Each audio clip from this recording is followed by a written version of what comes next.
धन्यवाद महोदय, आपने मुझे समय दिया बोलने के लिए। धन्यवाद। श्री जोनार्डन मिश्र जी।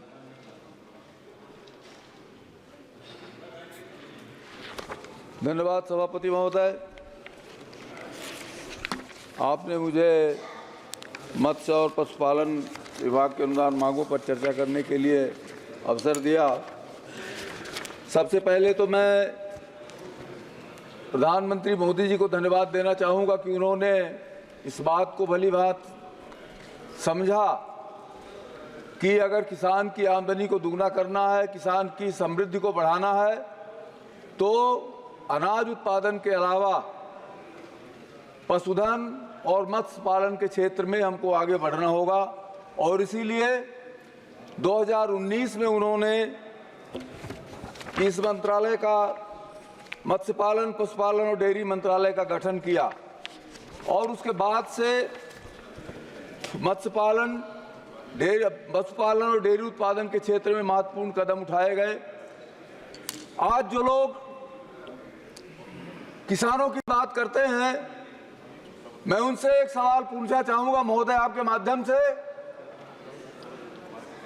40 साल पहले इस देश में, 40-45 साल पहले दो बहुत महत्वपूर्ण घटनाएं घटी। पहली घटना थी, हमने दूध का उत्पादन बढ़ाने के लिए शीत क्षेत्र की जर्सी गाय को भारत में आयात किया और उसी कालखंड में ब्राजील हमारे यहां से गिर लेकर के गया, इजराइल साहिवाल लेकर के गया और उसने नस्ल सुधार करके गिर को 40 लीटर तक ले गए। उसने नस्ल संवर्धन करके आज ब्राजील में गिर गाय के दूध का उत्पादन 40 लीटर से 60 लीटर तक है। साहिवाल गाय के दूध का उत्पादन इजराइल में 40 लीटर के आसपास है। लेकिन हमने अपने देसी नस्लों का संवर्धन नहीं किया। पता नहीं किन कारणों से, किन गिरोहों के दबाव में आकर के हमने जर्सी गायों का आयात किया। और महोदय, मैं तो बड़े बड़े और एसी वाले फार्मों को नहीं जानता, मैं तो गांव का किसानी का आदमी हूं। हमारे यहाँ 20 वर्ष पहले हर घर में एक जर्सी गाय दिखती थी। आज जर्सी गाय का किसान के खूंटे में नाश हो गया, सर्वनाश हो गया कि जर्सी गाय नहीं। 0 डिग्री सेल्सियस में पलने वाली गाय जब 45 और 48 डिग्री सेल्सियस के हमारे गांव के धूप में वो हाँफती है, फेफड़ा फट गया, मर गई, वंशनाश हो गया। इसके जिम्मेवार कौन है? ये कांग्रेस की लोग, जिन सरकारों ने जर्सी का आयात किया, उन लोगों का ये दोष है। उन लोगों ने इन जर्सी नस्ल को ले आकर के हिंदुस्तान में और गौवंश का नाश किया और हमारे यहाँ के गौवंश को निराश्रित छोड़ दिया गया। महोदय, ये मोदी जी की सरकार की दूरदृष्टि है कि उन्होंने देसी नस्लों के उत्पादन के लिए, उनके संवर्धन के लिए विभिन्न योजनाएं चलाई। और आज मैं विश्वास के साथ कह सकता हूं कि ये गोकुल मिशन हो, चाहे कामधेन मिशन हो, या डेयरी प्रसंस्करण के मामले हो, डीएनए आधारित जेनेटिक चयन का मामला हो, या राष्ट्रव्यापी कृत्रिम गर्भाधान हो, IVPM प्रौद्योगिकी को बढ़ावा देने का मामला हो, लिंग चयनित वीर्य उत्पादन का मामला हो, या चाहे पशु की पहचान और पता लगाने का मामला हो, वंश परीक्षण और नस्ल चयन का मामला हो, राष्ट्रीय डिजिटल पशुधन मिशन के माध्यम से पशुओं की गुणवत्ता सुधारने का मामला हो, नस्ल के गुणन फार्म का मामला हो, इन तमाम सारी नीतियों का संचालन करके देसी नस्लों को, दुधारू पशुओं के संवर्धन को बढ़ावा देने का काम किया गया है। ये लक्ष्य निर्धारित किया गया है कि जो पशु दूध का, जो 6 महीने 7 महीने में उनके दूध की उत्पादकता 400 लीटर 300 लीटर होती है, 500 लीटर होती है, उसको 4000 लीटर प्रति दूध श्रवण वर्ष के रूप में लक्ष्य निर्धारित किया गया।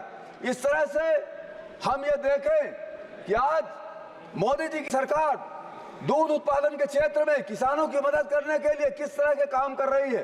पशुधन के मामले में, चाहे वो बकरी पालन का मामला हो, चाहे सुअर पालन का मामला हो, चाहे ऊंट पालन का मामला हो, चाहे भेड़ पालन का मामला हो, चाहे ऊन उत्पादन का मामला हो, इन सारे मामलों में जिस तरह से जो योजनाएं बनाई गई हैं उनके लिए समय नहीं, आप अभी घंटी बजाएंगे तो हमको इस वजह से मैं संक्षेप में इन सारी योजनाओं को बता रहा हूं कि इन सारे सेक्टरों में ये नस्ल भी अब ब्रजमोहन जी ठीक कह रहे हैं कि नस्ल परिवर्तन हो गया है, वो अकल परिवर्तन नहीं हो रहा, दिक्कत ये है। नस्ल तो परिवर्तित हो गई लेकिन अकल अभी बाकी है परिवर्तित होने में। महोदय, मैं भैंसों के मामले में बात करना चाहता था लेकिन आपका चेहरा देख करके अब लग रहा है कि हमारी भैंस गए पानी में, तो अब भैंस चली गई पानी में। हम तो अपन बात करी थे एक समस्या जो सबसे बड़ी है पशु, आवारा पशुओं की, निराश्रित पशुओं की।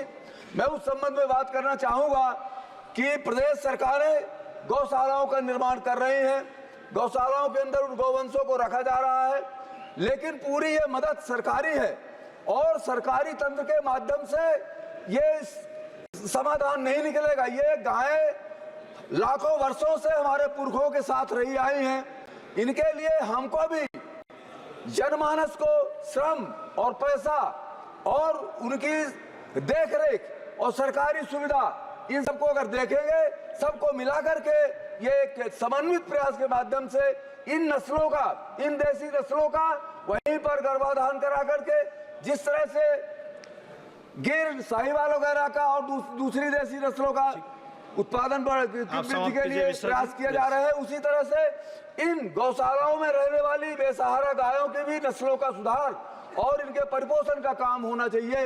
यही मेरी, नहीं तो किसान परेशान है, खेती बर्बाद हो रही है भाई, और दिन रात किसान खेती के लिए इनको डंडा मारता है, ये इनको मारते हैं। अभी एक सदस्य कह रहे थे कि ये बैल भी मारते हैं, तो मारेंगे ही, हम उनको मारेंगे तो हमको थोड़ी छोड़ेंगे। इसलिए इनको समन्वित प्रयास के माध्यम से इस समस्या के हल का प्रयास होना चाहिए। मैं माननीय मंत्री जी का आभार व्यक्त करना चाहूंगा कि उन्होंने जिस तरह से इस विभाग को संभालने का जिम्मा लिया है, मुझे पूरा भरोसा है कि आदरणीय ललन सिंह जी के माध्यम से हमारे देश में ये मत्स्य पालन, पशुपालन और डेयरी का विकास मोदी जी के नेतृत्व में चतुर्मुखी होगा। इन्हीं शब्दों के साथ निवास समाप्त करता हूँ। जय हिंद, जय भारत। सामने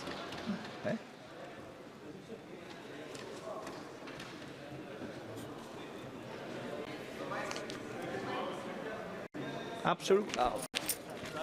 धन्यवाद सभापति महोदय। मैं अपनी बात